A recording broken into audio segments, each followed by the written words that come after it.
Hello, Columbia, and welcome to City Talk, where we are talking about great things happening here in the city of Columbia. Coming up for this interview is Krystal Overmyer with the American Red Cross. She will tell us about the upcoming partnership between the City of Columbia and the American Red Cross for the 2016 Columbia Lifesavers Blood Drive. The Red Cross is excited to again partner with the City of Columbia, this time for the 6th annual Columbia Lifesavers Blood Drive. And it's happening Friday, February 26th at the Columbia Metropolitan Convention Center from 7 a.m. to 3 p.m. And we're looking for donors as city employees and throughout the community to come forward and give blood. It's an incredibly important time for the Red Cross because the winter is a challenging season for blood donations. Severe weather, that means blood drive cancellations, and that can impact the blood supply.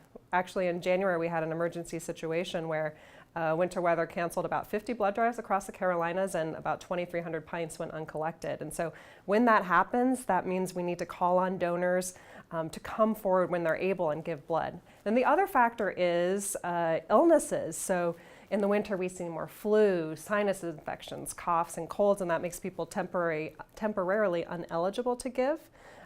So that's why this blood drive with the Columbia Lifesavers comes at such an important time for us. And in fact, over the course of the partnership, we've been able to collect over 1,300 pints of blood. So that's an incredible impact, and because 1 pint of blood can help save up to 3 lives, the impact of this blood drive is likely into the thousands. I think that the statistics actually surprises a lot of people, but every 2 seconds, someone in the U.S. needs blood. So it's a lot more than you think. And in fact, in South Carolina, we need 500 donations every day just to meet the demands of our 50 hospital partners in the region. So I always encourage folks to talk to your friends, your family members, your neighbors, and ask them if they've ever needed a blood transfusion or blood products. And chances are you know someone that's been impacted by blood donation or by blood products, and that would only be there. That blood would only be available because of the generosity of strangers. Each pint donated can help save up to 3 lives. And when you come to a blood drive or a donation center, you actually donate a pint of blood. Then we take that and we can actually split it out into 3 component parts, into red blood cells, platelets, and plasma. And then those components can be transfused into up to 3 people. So that's where that impact comes from. At our blood drives, including the Columbia Lifesavers blood drives, folks can donate whole blood, but they can also donate what we call a double red cell donation. So the difference between those two is it's not a huge difference, but it's a very impactful difference. So when someone does a double red cell donation, it's basically a different form of donating. It takes a little bit longer, maybe 20 minutes longer or so, but we're actually able to take 2 units of red blood cells while returning to the donor their plasma and platelets. So this means that those double red cell donors make a really important contribution to hospitals because they can give 2 units of that needed blood type to patients in need. And there are some eligibility, some height weight requirements to do double red cells. And you only donate double red cells every 112 days instead of 56 for whole blood. So some people like that they can kind of get more out of, or get 2 for 1 out of that donation. The general requirements are pretty simple, pretty straightforward. So you need to be 17 years of age or older, and then 16 with parental consent. You need to be in general good health, and you need to weigh at least 110 pounds. And a lot of people have questions about, I have diabetes, I have high blood pressure, does that make me ineligible? And the answer is very likely no, because if you have that health condition but it's monitored and under control, you very well may be likely to donate. And of course, if you have additional health questions that you want to ask us about, just to be sure, you can always call us at 1-800-RED-CROSS or check out some of our eligibility requirements at redcrossblood.org. So I think for first-time blood donors, and I was once that first-time blood donor too, it's just kind of a fear of the unknown. But the process is actually very straightforward. It's 4 simple steps. So you come into our blood drive and we do a registration process, and then you answer some health history questions. And we basically do a free mini physical. We check your blood pressure, your iron count, your temperature, and your pulse.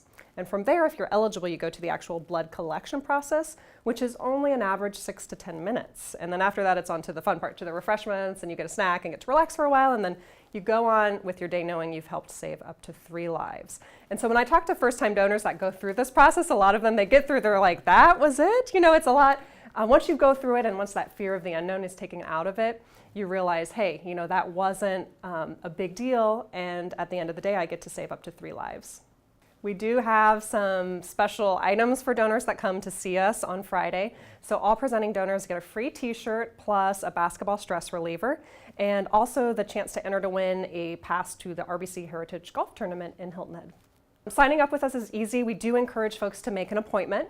You can do that by calling 1-800-RED-CROSS, visit redcrossblood.org, or you can download our blood donor app. So the app will actually allow you to schedule your appointments and see the journey of your blood as it goes from kind of start to finish at a hospital.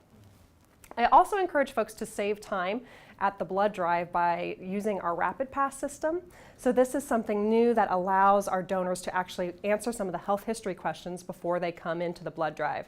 So basically the day of the blood drive, that Friday, you'll go to redcrossblood.org/rapidpass, answer those questions, then you either send it to your mobile device or print out the page, take it to the convention center at the blood drive, and that'll save up to 15 minutes. So if you're someone that has a limited amount of time on Friday but you still want to give, this is a great option to take off some time.